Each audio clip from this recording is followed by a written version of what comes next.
What is एक्सहुमेशन। आज हम discuss करने वाले हैं व्हाट इज़ एक्सहुमेशन।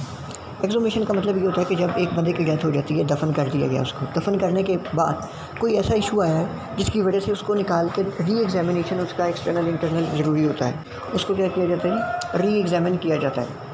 अब देखिए एटॉप्सी तो ये थी सिंपली कि जब कोई बंदे की डेथ होती थी, मुझे जो है हम जो रिक्वेस्ट आती थी हमें कि इसकी आप एक्सटर्नल इंटरनल एग्जामिनेशन करें आफ्टर द डेथ। लेकिन अब यहाँ पे ये कि बंदे को दफन कर दिया गया, उसके बाद कोई ऐसी वजह बन गई, हम उसके ऑब्जेक्टिव्स में देखेंगे कि कौन सी ऐसी वजह है जिनकी बेस पे सेक्शन 176 CRPC के तहत मजिस्ट्रेट जो हमें रिक्वेस्ट जो रिक्वेस्ट आती है ऑथराइजेशन मजिस्ट्रेट देता है इसकी इजाज़त, ताकि उसको कब्र से निकाल कर ही एग्जामिन किया जा सके। नंबर 1। अब इसमें देखना क्या होता है कि सेक्शन CRPC 176 के थ्रू होती है। नंबर टू होता क्या है कि वर्षा जो है मजिस्ट्रेट को रिक्वेस्ट करते हैं, सेक्शन CRPC 176 के थ्रू लॉफुल डिगिंग की इजाज़त देता है मजिस्ट्रेट। नंबर 2। अब इसके ऑब्जेक्टिव्स क्या क्यों ज़रूरत पेश आ गई, let's suppose in case of the mass disaster. अच्छा जी, व्हाट आर द ऑब्जेक्टिव्स बात कर रहे थे, क्यों ज़रूरत पड़ती है। कभी कभी होता है mass disaster, let's suppose air explosion हुई है, ठीक है जी, कोई जहाज़ को वगैरह का हादसा हो गया, या लेट्स सपोज किसी जगह पे बम ब्लास्ट हो गया, किसी जगह पर कोई मसला बन गया, तो अब वहाँ पे शनाख्त करना मुश्किल हो जाती है, बंदे को इसी तरह दफन कर देते हैं। फिर बाद में उनके वर्षा अगर आ जाते हैं आइडेंटिफिकेशन के लिए, तो कब्र को सही करनी पड़ सकती है। तो नंबर 1 पहली वजह आइडेंटिफिकेशन हो सकती है। दूसरी वजह आइडेंटिफिकेशन के अलावा in case of the civil rights, let's suppose insurance का केस था कोई, या प्रॉपर्टी का, या कोई क्लेम दावेदार आ जाता है, ठीक है जी, इस बंदे को रकम मिलनी थी, या बंदा जो मरा है ये वो नहीं है, या वो कहता है कि ये कोई और बंदा दावेदार आ जाता है, तो इस वजह से इस केस को कंफर्म करने के लिए आइडेंटिफिकेशन के लिए अगेन जो है identification for the civil right और जनरल आइडेंटिफिकेशन के लिए एग्जामिनेशन करनी पड़ती है। नंबर और क्यों ज़रूरत पड़ सकती है, फर्दर एविडेंस, मतलब कोई केस चल रहा था कोर्ट में कि इसकी डेथ इस वजह से नहीं हुई, इस वजह से हुई है, तो फर्दर इसको कंफर्म करने के लिए फर्दर एविडेंस के लिए, या ये हो सकता है कि किसी बंदे ने ऑटोप्सी रिपोर्ट बना के दी, अब वो कोर्ट में हो जाती है चैलेंज कि नहीं जी, इसने जो cause of the death autopsy report में बताया ये नहीं है, तो दोबारा इस वजह से री एग्जामिन किया जाता है कब्र को सही करके। तो ये 4-5 ऑब्जेक्टिव्स थे एक्सहुमेशन के। अब हम बात डिस्कस कर लेते हैं कि जो है स्टेप्स ऑफ द एक्सहुमेशन कितने हैं। ये हैं 6 स्टेप्स।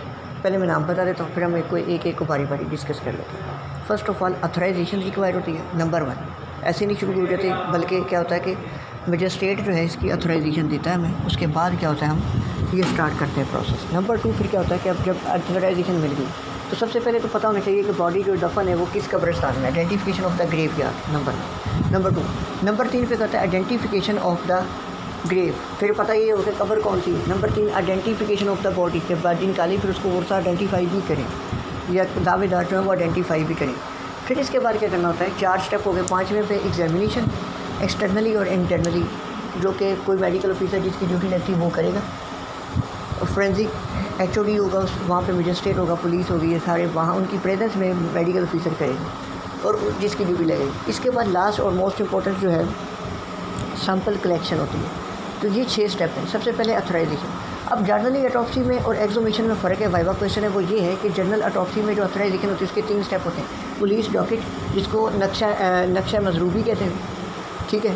दूसरा होता है हमारे पास पुलिस इंक्वेस्ट, जिसे मर्ग रिपोर्ट कहते हैं। और तीसरी जो चीज़ होती है हमारे पास इसके अंदर होती है FIR, फर्स्ट इंफॉर्मेशन रिपोर्ट, या मुख्तसर हालात मुकदमा। लेकिन यहाँ पे सिर्फ मजिस्ट्रेरियल जो है ऑथराइजेशन रिक्वायर होती है और कुछ नहीं होता, ठीक है। ये इसके बाद ऑथराइजेशन मिल गई, identification of the grave, definitely जाएंगे, पता चलेगा भी इसका कब्रिस्तान में दफन है, ठीक है। फिर कब्र आइडेंटिफिकेशन हो। हाँ, वाइवा क्वेश्चन ये कि अगर ग्रेव आइडेंटिफाई नहीं हो सकती, तो अक्सर केसेस जैसे आ जाते हैं कि कब्र ही नहीं मिल रही, ठीक है, तो फिर किसी और की कब्र को खोलने की इजाज़त नहीं है, बस फिर वो केस इतना ही ख़त्म हो जाएगा अगर कब्र आइडेंटिफाई नहीं होती। फिर उसके बाद identification of the dead body, Varsha, ये जो भी दावेदार है, जब कब्र खोदी है, गोरखन वगैरह जो वर्षा आएंगे वो बंदे को आइडेंटिफाई करने के लिए यही बंदा अगर फ्रेश हालत में उसकी बॉडी मौजूद थी, मतलब डेथ के कोई 1-2 दिन बाद ही आइडेंटिफाई उसकी जो कब्र को सही करनी पड़ गई। तो फिर इसके बाद आ रहा था एग्जामिनेशन, चौथा स्टेप होता है कॉर्डनिंग ऑफ द एरिया। अब जो एरिया है जिस जगह पे होने, वहाँ पे क्या स्पेशल अरेंजमेंट करने पड़ते हैं। वहाँ पे हम क्या करते हैं कि उस एरिया को सारे को सील कर देते हैं, इर्द गिर्द हम क्या लगा देते हैं, दूर दूर तक के नाते लगा देते हैं, ताकि दूसरे लोगों को अक्सर शौक होता है कब्र को शाही देखने का। इररेलेवेंट जो है अनरिलेटेड पर्सन का दाखिला ममनू होता है, कब्र के इर्द गिर्द अलग से तंबू लगा देते हैं, उसके इर्द गिर्द और ओवरऑल बड़े एरिया पे हम कनाते वगैरह लगा देते हैं। वहाँ पे क्या होता है कि स्पेशल अरेंजमेंट होता है डॉक्टर्स के बैठने के लिए, फोरेंसिक मेडिसिन के एक्सपर्ट जो गए होते हैं उनके लिए। करवा कौन रही होती है? Police, under the action of the order of the magistrate. ठीक है जी, ये पूरा एरिया हमने कर देना है। उसके बाद क्या होता है कि बॉडी को निकाला, फिर उसके एग्जामिनेशन स्टार्ट हो जाते हैं। एक्सटर्नली स्टार्ट से लेके हेड टू टो तक देखना है, उसके हेड को देखना है। अगर प्यूट्रीफिकेशन नहीं हुई, अगर मोस्टली अगर 1 महीना हो गया तो उसके बाद प्यूट्रीफिकेशन जो है वो स्टार्ट हो जाती है। ठीक है, सॉफ्ट टिश्यू को डिकम्पोज हो रहे हैं, स्केलेटल रेमिनेंट्स देखने, स्कल देखनी है, हैंड देखने, फीट देखने, जो प्रॉपर एरियाज हैं इनको एक्सटर्नली एग्जामिन करना है। उसके बाद आ जाना हमने इंटरनल एग्जामिनेशन पे। लेट्स सपोज कुछ लोग कहते हैं कि ये पॉइजनिंग की वजह से डेथ हुई है या गला दबाने से, तो हाई बोन देखनी है। अक्सर केसेस में मिसिंग होती है, मिसप्लेस हुई होती है, या कोई और केसेस की वजह से जिस वजह से, या कोई अगर बुलेट वगैरह लगी हुई है तो वो स्केलेटन में देखेंगे डेफिनेटली। अगर वुंड ऑफ एग्जिट नहीं होगा या अंदर ही बॉडी के जगह हो सकता है बुलेट मिल जाए, तो इस तरह के कुछ एविडेंस मिल जाते हैं एक्सटर्नल और इंटरनल एग्जामिनेशन पर। ठीक है, इसके बाद सैंपल कलेक्शन की बेस्ट जगह कौन कौन सी हैं जिनसे बेस्ट जो है जिनको एग्जामिनेशन किया जाता है? Hand, feet, skull, sternum and long bones. इन एरियाज़ को बेटर एग्जामिन किया जाता है। एग्जामिनेशन हो गया, फिर आ जाता है सैंपल कलेक्शन पे। लास्ट स्टेप सैंपल कलेक्शन कैसे करना है कि फ़र्स्ट ऑफ ऑल तो हमने ये देखना है कि लेट्स सपोज पॉइजनिंग से डेथ हुई तो कोई ना कोई केमिकल होगा बॉडी में। वो केमिकल क्या होता है कि उसकी इर्द गिर्द की जो है मिट्टी है, डर्ट में उसमें चला जाता है। तो हमने क्या करना है कि वहाँ से मिट्टी के सैंपल ले लेने और ग्रेव यार्ड के कब्र से काफ़ी दूर जाके ना वहाँ से थोड़े से मिट्टी के सैंपल लेने। इन दोनों को कंपेयर करना है कि पूरे कब्रिस्तान में ही इस तरह का ये केमिकल मौजूद है कि जस्ट इस एरिया में, अगर इस एरिया में इसका मतलब पॉइजनिंग से डेथ हुई। ठीक है, इसके बाद क्या करना है कि अगर कब्र में पानी आ गया तो वहाँ से पानी उसको पहले बॉडी को निकाला है। अगर पहला काम तो ये करना है कि उसको ड्रेन होने देना, वाटर को ड्राई होगी, उसके बाद एग्जामिनेशन स्टार्ट करना है। नंबर 2, वाटर का सैंपल एक बोतल में ले लेना है। उसके बाद क्या करना है, कब्र के इर्द गिर्द का सैंपल लेना है। अगर वो तबूत में था तो तबूत में कोई बिलोंगिंग्स वगैरह मिलती है वो हमने देख लेनी है। ठीक है, और उसके बाद क्या करना है, उसका सैंपल ले लेना है। कब्र कफन में से अगर कोई चीज़ मिलती है उसका सैंपल ले लेना है। फिर उसके बाद एक्सटर्नली इंटरनली एक्सटर्नली तो ये सारी सैंपलिंग हमने कर ली। बोन का सैंपल ले लेना है, ये जो बोन बताई है कि हेयर, नेल्स, टीथ वगैरह, या कोई बोन का फीमर का अक्सर ले लेते हैं सैंपल।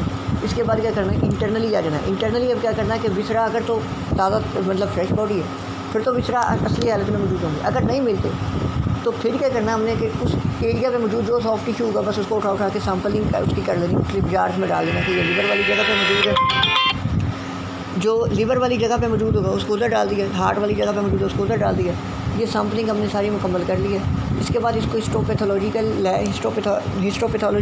के लिए भेज देंगे, केमिकल एग्जामिनेशन करवाएंगे, पता चलेगा कि काज ऑफ डेथ क्या हो सकती है। तो इस तरीके से ये सारे स्टेप्स मुकम्मल